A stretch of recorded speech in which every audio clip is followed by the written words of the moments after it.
How's it going, guys? Welcome back. So we just completed a video where we went out and gave every single NHL team their best skater they've ever had in history based upon what their point total was for their entire career with that team. So this time around, we're going to go out there and give every single team their very best goalie in franchise history, that being the goalie that has won the most games in that franchise. Not necessarily has the best stats or the most, best 2 seasons and he was gone, but who has the most wins. That is how we judged who made whose team. So let's go ahead and go through some of these guys. The Billy Smiths of the world over there on the Islanders, Nabokov on San Jose, Fuhr on the Oilers, Bryce Gallup, welcome back to Arizona, pal. Jagir, the man, the myth, the legend that won himself a Conn Smythe when he didn't win the cup that year. Speaking of the man that won the Conn Smythe, what a coincidence. Brodeur comes up right after it, right? The all-time most winningest goalie in the NHL. We had to give him the best overall. Because of that, Marc-Andre Fleury making his way back over there to Pittsburgh.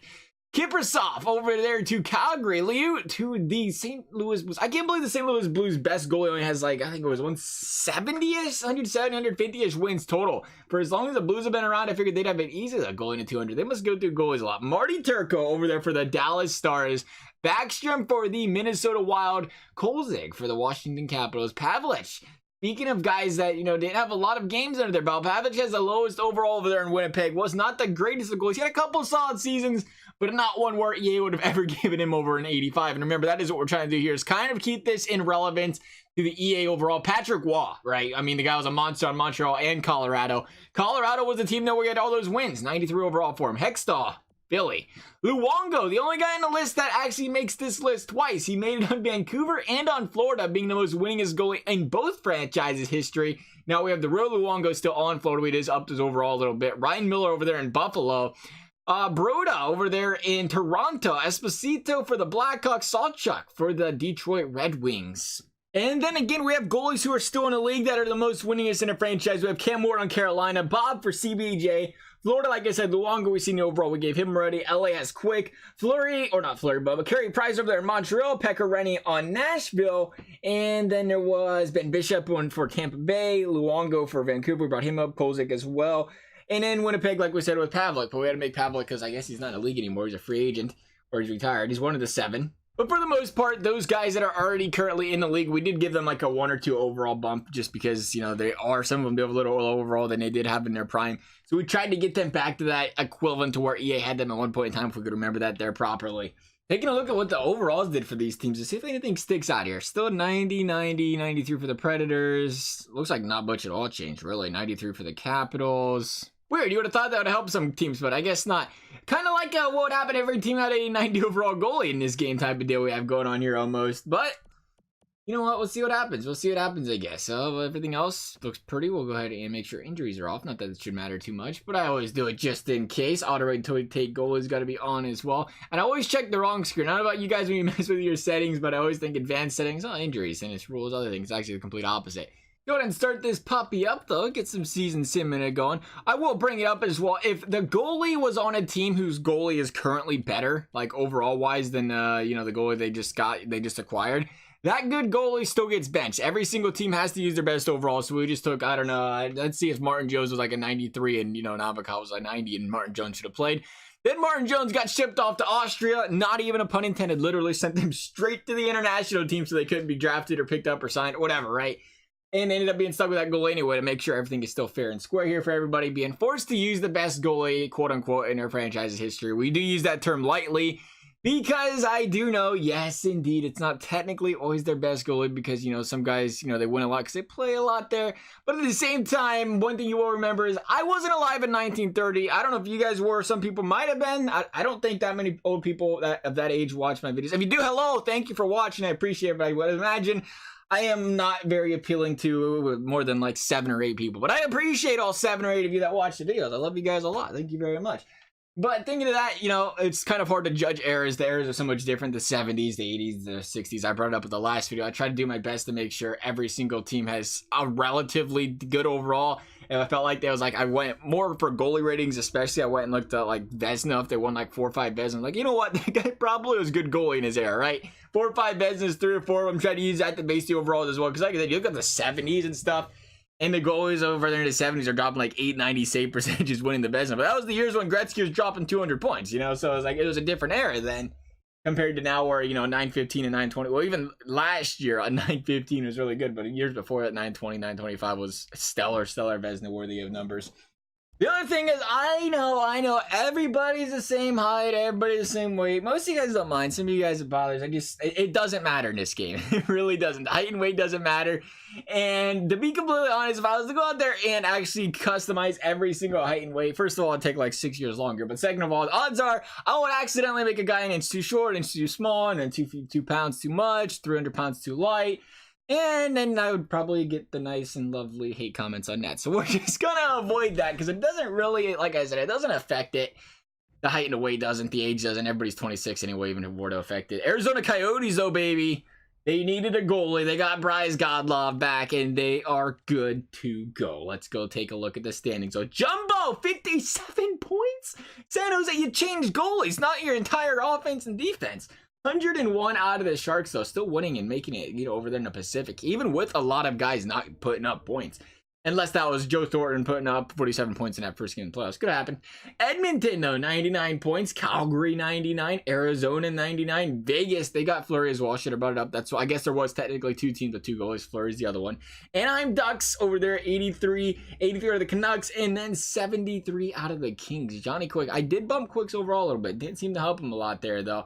Over there in the Central, Colorado, 113. The goaltending definitely helped that dynamically dirty team as it is. They could use some goaltending help. They got it. Bishop, well, not Bishop for the Stars. It was a Turco for the Stars. 97, 96 for the Wild, 93 for the Blues. Blackhawks still couldn't make it. The Predators as well. Like, you know, they've already had Rennie. So all these other teams are improving. The Nashville Predators already had a stud goalie in it. And then the Jets, like I said, the goaltending over there, Andre, that was the difference. It killed him. 74 points for the Jets. Worst goalie overall out of every team. Maybe that was why the points are so low. Every single goalie was good. Let's see if that was a thing in the league with all these 90 overall goalies, if that actually affected the points this year. Toronto, though, 107. 107 as well out of Tampa Bay. Buffalo with the 101. Buffalo 101. Go team Buffalo. Look at you guys. 94 out of the Bruins. 84 out of the Red Wings. 75, 75. And Ottawa still can't win. Craig Anderson. Did I mention Craig Anderson? I think he's still in the league too. He's another one that made he was the team. He got an upgrade though. Gave him like an 89. Philly, Columbus, Pittsburgh, and the Rangers. What happened, Washington? Their goalie even got better. I mean, I know Hope is already a stud. What happened there? It looks like Brodeur couldn't quite get the Devils. They're 1 game short. It was a weak Metro. 94, 93, 89, 88. Must have been the goaltending. We'll take a look at these points, though. It might have just been San Jose being at, you know, it's Carlson. But, you know, Jumbo Joe, Little Joe as well. 53 points. 52 out of Couture and 49, 48. Even Burns only 48. Let's take a look here. I'm assuming lower scoring because of the goaltending being better. Let's see. No, not at all. Never. Like I said, the one thing that is difficult about checking points and stuff is that the goaltending sets are completely irrelevant and made up. We'll take a peek at them just to take a peek at them, see who had the most wins and stuff. But we've always brought it up. You know, if you want to have really good goalie stats in franchise mode, you make the guy 36 overall and he'll have like a 0.22 goals against average and like a 97 save.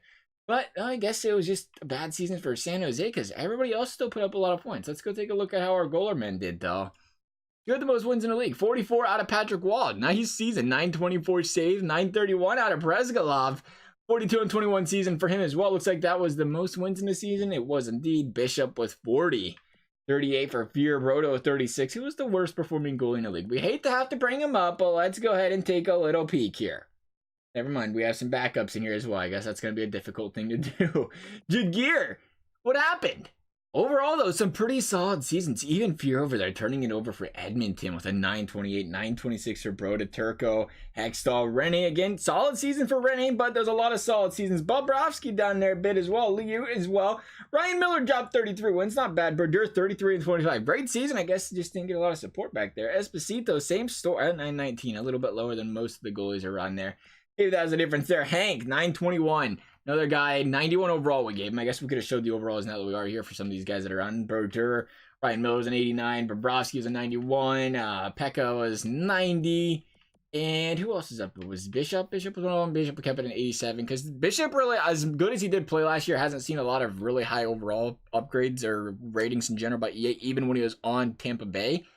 That's why we didn't really mess with him there. We just kind of left him where he was. As much as I think I could see the argument for saying 88-ish range, maybe an 89. Figured why not go against the grain here, or why go against their grain? We'll just keep it how it is, how EA had it. We'll see who wins the Stanley Cup here. It wasn't going to be Arizona. I didn't really expect it.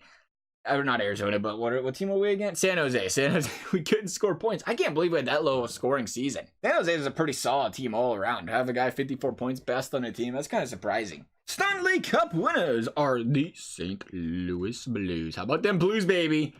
They knew it was good. That's another St. Louis Blues Stanley Cup. They've won a few Stanley Cups ever since they've actually won a literal Stanley Cup at our Sims lately.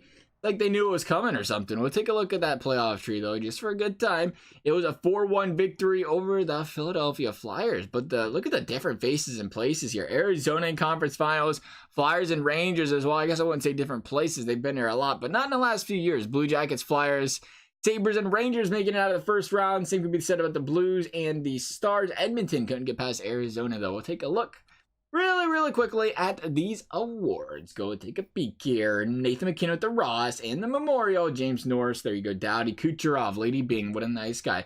Pedersen gets the Pedersen Award. We're just going to start calling it that because he gets it literally every time. Brizgalov, Liu with the Vezina and the Conn Smythe. The Jennings going to Broda. All right. I'm saying his name wrong. I know it. It's got to be like Bruda or Brada or Broda. I'm definitely going to get some heat for that one. I'm sure Toronto fans will love me for saying that one wrong. I apologize. Master Don, Selke, Bergeron, McKinnon, Lindsay, and Maurice Richard going to John Tavares. All right. Otherwise, though, guys, that concludes this video. If you guys enjoyed it, a thumbs up, a subscribe. That stuff be appreciated, but it's obviously not required. But I'd appreciate it. It'd make the day great. I'm hoping you guys have a great weekend regardless. Thank you guys for watching. See you next time.